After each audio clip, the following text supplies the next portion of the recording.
Hoje a gente vai conhecer o mais novo morador aqui da Vila dos Pequenos Mamíferos no Parque Arruda Câmara. É o bugio preto que nasceu no comecinho de agosto. Então vem comigo nesse passeio animal, vem!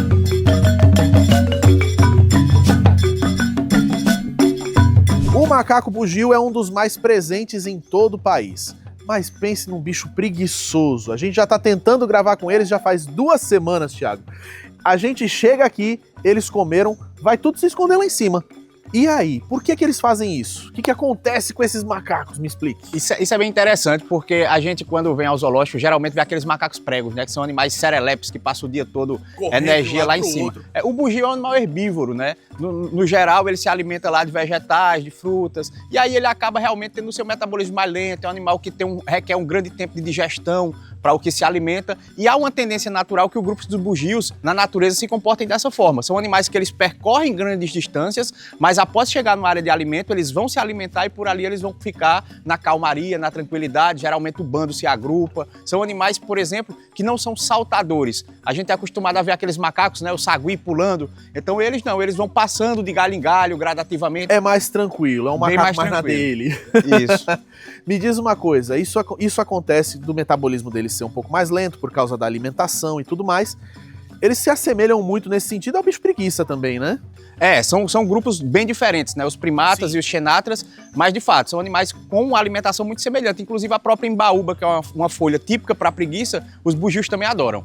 Agora, Thiago, a alimentação deles, a gente tá falando de folhas e tudo mais, mas a gente viu aqui, em cativeiro, eles também se alimentam de frutas, também se alimentam de ovo, cozido, por exemplo. Vocês diversificam a alimentação deles? Exatamente. A dieta que é composta, né, tem uma equipe técnica por trás, então a gente tem uma equipe com zootecnistas, ecólogos, biólogos e veterinários para a gente tentar dar a máxima de suplementação nessa dieta. Na natureza, esses animais eles tendem a comer por sazonalidade, então eles chegam em uma determinada região que tem aquele produto em abundância, ele vai comer só aquilo naquele momento. No outro dia eles vão para outro tipo de alimento. E aí esse cardápio variado, ele acaba não acontecendo diariamente. Ele acontece com grandes períodos de tempo. Em cativeiro a gente tem a possibilidade de propiciar uma dieta variada diária a esses animais. E aí a gente usa a nosso favor isso. Então a dieta vem preparada com folhas, né? A gente privilegia folhas principalmente verdes escuras, folhas com mais nutrientes, e vão também alguns tipos de fruta, vai a beterraba e vai também o ovo, por exemplo, que é uma coisa que tem uma quantidade proteica necessária para esses animais. Então a gente tem uma compensação aí de proteína, tem uma compensação de outros alimentos, justamente por causa dessa sazonalidade que você está falando. Na natureza, esses animais eles ocupam geralmente uma área de qual espaço, assim? Porque você tem famílias, né? Eles são animais gregários, eles são animais que vivem em bando. E como é que eles fazem? Eles vivem em grandes áreas ou são áreas mais restritas? Então, exatamente. O bugio, ele tem como característica um grupo de médio porte, então ele pode chegar até 15 indivíduos. Eles migram bastante, então são animais que podem percorrer áreas de mata de 5 quilômetros, por exemplo, para buscar entre alimentação e abrigo. E uma característica interessante é porque eles precisam percorrer essas grandes distâncias, para evitar conflito com outros grupos de bugios ou outros predadores, esses animais acabam desenvolvendo uma vocalização muito grande. Então eles têm uma caixa acústica, né, nessa região de mandíbula deles, que se adaptaram, é diferente de todos os primatas que a gente vê, eles têm um osso em formato de uma concha acústica que reverbera melhor essa vocalização. E aí ele consegue gritar na mata e ocupar uma área enorme. O seu grito, né, pode dizer assim, ó, meu bando chegou aqui. Você sabia que o bugio é considerado o animal mais barulhento do mundo? Seu grito pode ser ouvido a até 5 quilômetros de distância e funciona como um alarme na floresta, avisando da chegada de vários perigos. Essa potência toda vem do osso hioide inflado na garganta. Isso serve como uma caixa de som que amplia o barulho gerado por eles. São os tenores da floresta. Ou seja, isso na natureza. Aqui a gente viu são animais bem quietinhos, né? Exatamente. Bugio em cativeiro, eles tendem a não vocalizar. Exatamente pelo motivo da vocalização. A vocalização é feita para que o animal mostre que chegou a um determinado local. Como em cativeiro eles vivem no mesmo ambiente, eles com poucas não têm variações, essa migração. Eles não precisam E estar não avisando. disputam território com outros grupos, né? Exatamente. Eles São já animais são que adaptados. disputam muito território? Os bugios eles tendem a não disputar muito território com outros animais como carnívoros, mas eles disputam entre bugios. Ou seja, tem umas rusgas aí entre os grupos. Exatamente, o macho protege muito bem o seu bando. Então eles evitam ao máximo o roubo, inclusive, de fêmeas, né? Pode ter roubo de filhote entre esses grupos. E aí eles evitam dessa forma, mantendo meio que uma briga de cavalheiros através do grito. Então grita mais para evitar o conflito físico de fato. Acaba sendo uma ação diplomática. Exatamente. São animais bastante evoluídos, se a gente for parar para ver. Agora me diz uma coisa, a gente tem um novo membro nessa família, né? Que nasceu agora no começo do mês de agosto. A gente ainda não sabe se é menino ou menina, mas veio com saúde. Olha só, mediante algumas imagens que nossos cinegrafistas conseguiram fazer, o filhote é um menino. Parabéns para a mamãe e para a família que cresceu. Aqui no parque a gente tem o grupo, na verdade, eles chegaram ao parque através do empreendimento de fauna também aqui dos nossos colegas do Rio Grande do Norte, né? O Aquazoo lá de Natal, e chegaram o macho e a fêmea. E esse casal começou a reproduzir muito bem. E a gente tem, mais uma vez, o sucesso na reprodução. Isso atesta pra gente que o trabalho está sendo bem feito, né? A reprodução é, de fato, um dos dados que a gente vai ter aí, um índice mostrando que está dando tudo ok, que os animais estão se alimentando bem, que os animais estão sendo os animais que deveriam ser. Então a reprodução atesta isso aí. E aqui está acontecendo. Então nasce o filhotinho, é bem curioso porque o filhotinho vai ficar agarrado à mãe, né? E quando ele fica agarrado à mãe é interessante que ele seja da cor dela. E uma das características que a gente fala, né, como você bem apresentou, o bugio preto, na verdade, trata-se do macho. As fêmeas, elas são ruivas, elas são loiras, né? Então amareladas. Então essa fêmea, o filhotinho vai nascer dessa cor, por isso que a gente não sabe ainda se é macho ou fêmea, e à medida que ele sai da mãe e vai atingindo sua maturidade sexual, aí se descobre por causa da cor do pelo. Exatamente, aí ele vai ficando gradativamente preto. Então dos animais que a gente viu aqui no recinto, você vai perceber que você tem animais da cor da mãe, animais pretos e animais que estão na transição, que são exatamente os jovens machos. Esse filhotinho a gente ainda não sabe se é menino ou se é menina, mas a gente sabe que ele veio com saúde. Vocês chegam a fazer algum exame, alguma coisa, quando eles nascem? Existe alguma intervenção do parque? Ou é melhor deixar com a mamãe e a mamãe cuida até o momento que surge alguma eventualidade? Isso é bem interessante. Quando você olha a longevidade dos animais, a gente descobre que animais em cativeiro tendem a viver mais. O motivo disso, além de estar longe dos predadores, além da ação humana, devastação e tudo mais, é esse cuidado preventivo que é feito com os animais cativos. Então o animal que está sob o cuidado humano aqui no Parque Arruda Câmara, o que é que acontece? A gente pega esse animal, a fêmea ela é condicionada, então a gente não tem aquele animal que a gente antigamente era acostumado a ver, aquele animal agressivo. Não, ela é condicionada aos funcionários do parque, então ela já sente a presença do funcionário achando que está tudo ok. Então com isso a gente usa a nosso favor. E aí a gente tem, por exemplo, a Marília, que é a bióloga responsável pela parte de condicionamento animal, que ela fica responsável de fazer o condicionamento da mãe para receber o ultrassom. Então ela passa aqueles exames que a gente vê, né, que os humanos passam fazendo ultrassom, fazendo o pré-natal. Pra gente é muito normal. Que é normal. Para eles, a gente só consegue fazer se esse animal tiver condicionado. Porque não compensa a gente ter que anestesiar essa mãe e aí sim colocar em risco essa gravidez para fazer o exame. Então, por isso, é obrigado a gente fazer através da voluntariedade dela. E aí a gente condiciona ela a aceitar, a gente vai acompanhando tanto o processo de ultrassom, quando esse animal, quando nasce, ele é pesado, ele é verificado, através também dessa confiança que ela tem com membros da equipe. Os seres humanos que estão ali todos os dias. Passa seu filhote, que é o bem mais precioso, né, para um mamífero, passa o filhote. E aí ele é pesado, ele é verificado, observado a morfologia desse animal e aí é devolvido para essa mamãe. Tiago, os animais aqui que estão presos, eles são vacinados, vermifugados? Como é que é o tratamento médico deles no dia a dia? A medicina preventiva é o pilar dentro de um zoológico. Aquela frase, a máxima do é melhor prevenir do que remediar, funciona muito em zoológico, porque tem animais aqui que você, para ter ideia, que na literatura não existe nem a dose correta do fármaco, porque é novo, não tem pesquisa a respeito. Por isso que é importante os zoológicos para desenvolver essas pesquisas. Então aqui, por exemplo, nenhum animal desse é vacinado. Eles não passam por vacinação, até porque não existe dose segura para isso. Não foi feito nenhum experimento sobre qual a dose correta de tal vacina para esse animal. Eles são vermifugados, porque aí é uma questão preventiva de parasitos, né? Eles estão no ambiente aqui, o animal cativo ele tem mais contato com fezes, por exemplo. Na natureza ele está ali numa árvore, defeca, vai embora para outra, e aqui não, e aqui assim ele fica. acaba defecando no próprio ambiente que ele vive. Então por isso a gente faz o trabalho de vermifugação, mas o que é feito de fato são as triagens. Então a cada 6 meses esses animais passam por exames de sangue, exames de imagem, que é raio-x e ultrassom, e aí a partir dessa triagem a gente vai tomar alguma medida. Ó, o Thiago tá falando sobre os animais defecando, você não faz ideia do quanto é importante isso para a natureza. Quer saber como é que funciona? No próximo bloco. Mas antes, uma perguntinha para você. Você sabe quantas horas o bugio pode dormir durante o dia? É muito mais do que os 2 minutinhos desse intervalo, hein?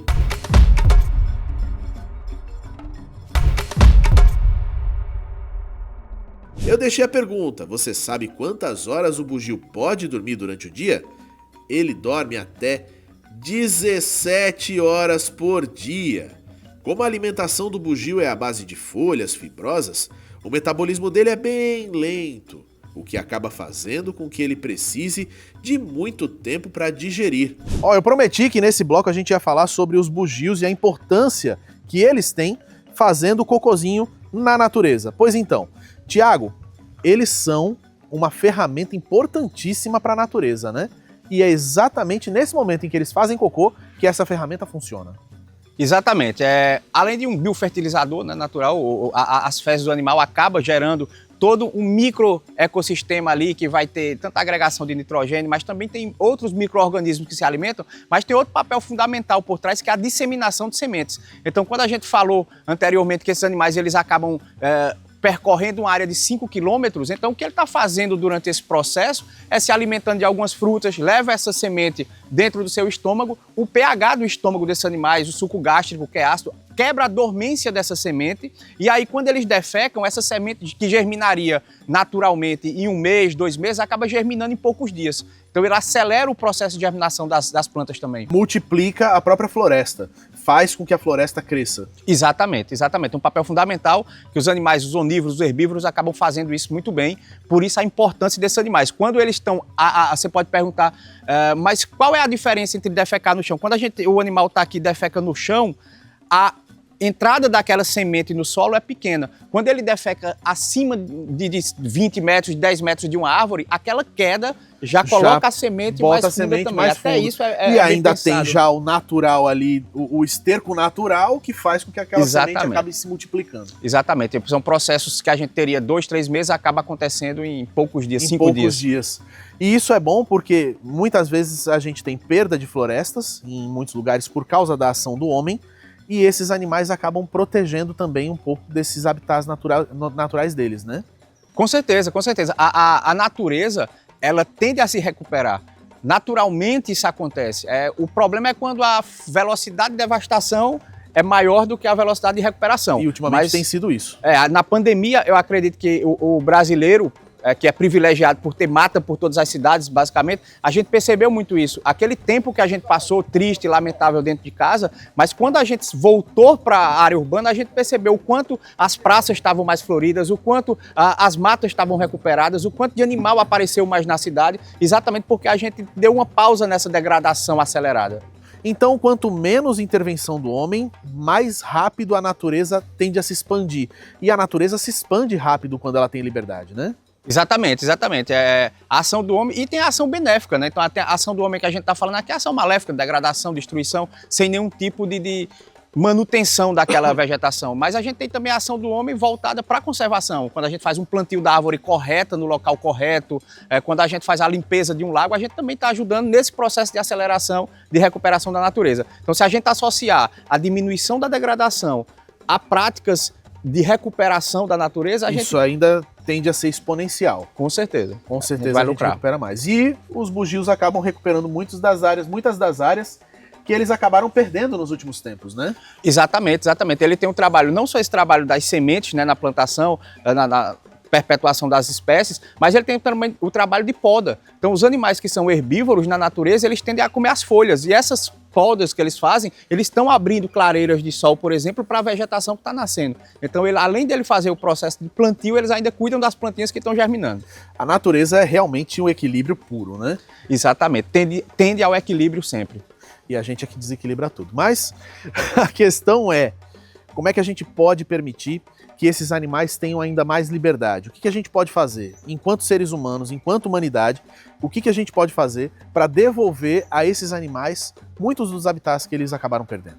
Então, o primeiro é respeito, né? Respeito às espécies. A gente tem que entender que, enquanto ser humano, nós somos moradores que dividimos a casa com eles. Não somos os donos da casa. Exatamente, nós não somos os donos da casa, até porque, se a gente for olhar historicamente, eles estão cuidando muito mais que a gente. Então é devolver essa dignidade animal que a gente fala. O cuidado com as matas, preservação de matas. Se você encontra um animal desse, não manipula, não tenta mexer, não leva para dentro de casa. Esse animal ele tem que ser notificado para os órgãos competentes, seja Polícia Ambiental, Bombeiro, IBAMA, para recuperar esse animal.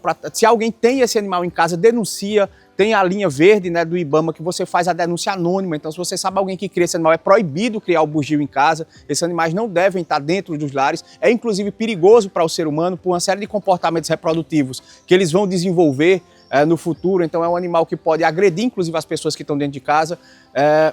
E, basicamente, é o respeito, né? A gente tem um assunto muito sério para falar quando se trata de bugio a nível de país, que é a matança desses animais todas as vezes que aparece um surto de febre amarela.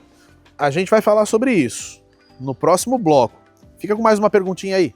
Como a gente tá falando dos perigos enfrentados do bugio, eu quero que você me diga quais são os predadores naturais dele. Na volta, eu te conto.